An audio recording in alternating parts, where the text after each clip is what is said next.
Hey guys, I wanted to just kind of walk you through some really good questions that I've gotten on how to build the annotated bibliographies. And just a reminder, this is kind of the background and the credibility for what you're going to present in your what is knowledge presentations next week. So this is kind of the thing that ties it all together. Plus, the other reason that I'm having you do these is you're likely going to have to do these in college too. So I wanted to just address a couple of quick questions that I've been getting, and I thought it might be good to do it through a video where you guys can pause at any time if you need to. So really quickly, all of our instructions are on our Canvas page, Sherlock Holmes and the Power of Knowledge, Annotated Bibliography, and Presentation Instructions.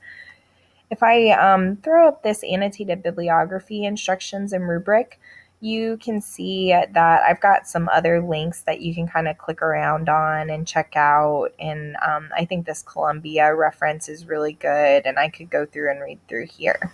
But anyway, if I wanted to create an annotated bibliography, I think the easiest way to do it would be just to open up a new Google Docs screen.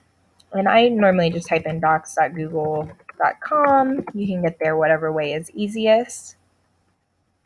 And then I generally just pull up the MLA report. If it's not popping up for you for whatever reason, you can go to the template gallery and then hit general. And then the MLA report is auto-generated in there. See me if you're having trouble finding that though.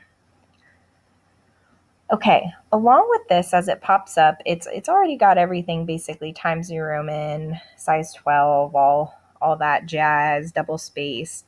I'm going to go through here and delete all the bottom stuff. And then I could go in here and customize my information and the due date and all of that good stuff. They don't have your last name formatted. So I normally go up there and type that in. I always double check this and make sure it's Times New Roman size 12. So they've got that formatted for you. And now I'm ready to actually begin the annotated bibliography. So according to the instructions, you have to have 3 in-class sources and 4 to 6 outside of class sources. I want you guys you can be a little bit creative with this. I gave you a poem, a song, a TED Talk, a YouTube video. You guys can include that kind of stuff too. Obviously it can come from a book or, maybe one citation from scripture, something like that. But you guys can you can go talk to your mom and dad. There's a way to cite a personal interview. Just Google it. It's really easy to cite a personal interview in MLA.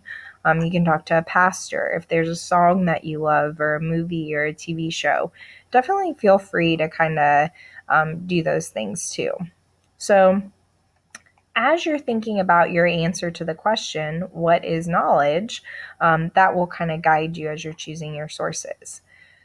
So let's pretend I'm going to show you with the 3 in class ones, basically how I would go about creating the bibliography. The first thing I do is since I've got all these links for you, nice and handy right here, I would go through and click the first video that I want to use. I'm going to grab the URL. So I just did Control-C, copy. You can also right-click and copy it that way.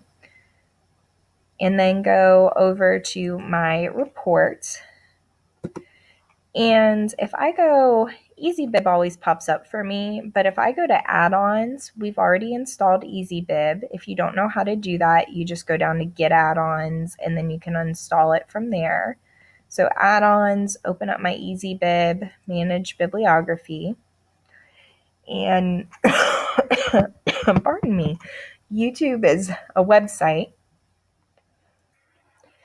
So YouTube is a website, and I'm going to cite it as such. So click website.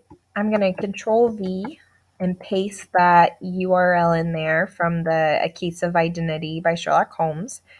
And it's going to search it up. Basically, EasyBib runs algorithms on pages that it's almost like hide and seek. They try to find all the information for the MLA 8 and also make sure this is MLA 8 before you kind of go any further. So it's put it in the order that I need for an MLA 8 citation. Awesome. All right. And normally, guys, I kind of need to go through and double check and make sure it has everything on the MLA 8 containers.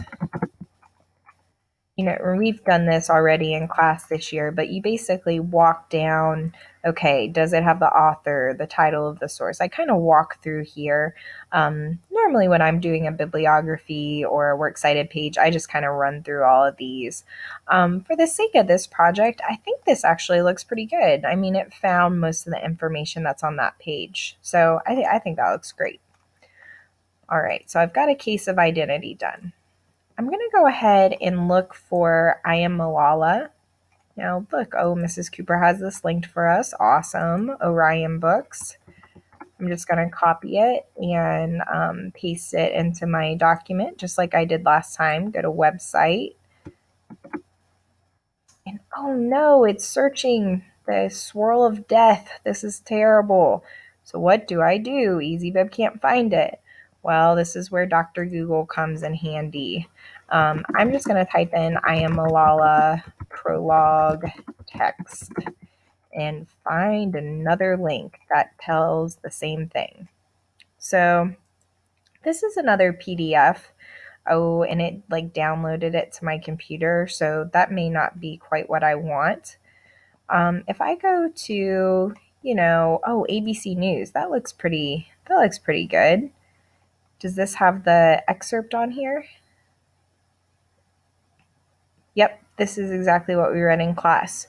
So I think it's safe for me, since this is what we read in class, I think it's safe for me to excerpt this article. I think that's fine. So I'm going to go back over to website and paste that sucker in.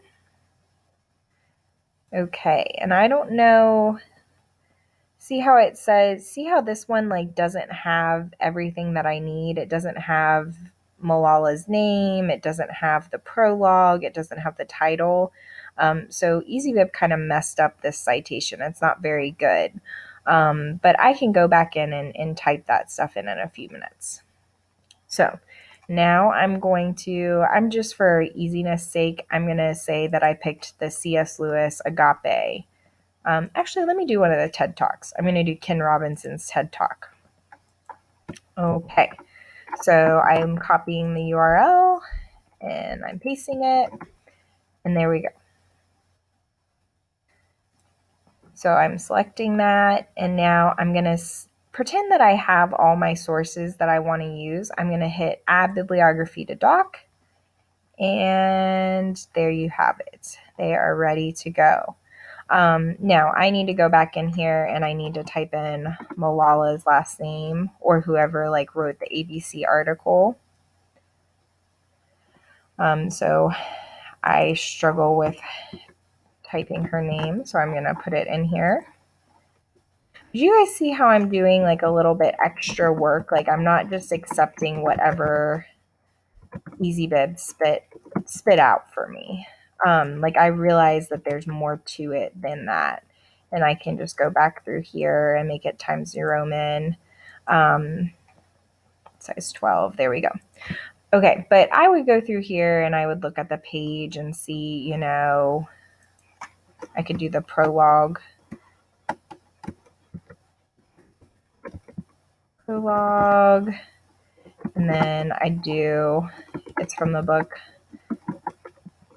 I Am Malala, excerpt, ABC News, and then it gives me all of that good stuff that I need. Okay, I'm going to leave this video here and press pause. In the next video, I'm going to show you how to actually build your entries. So thank you guys so much for your time with this, and this is a really good way to get started.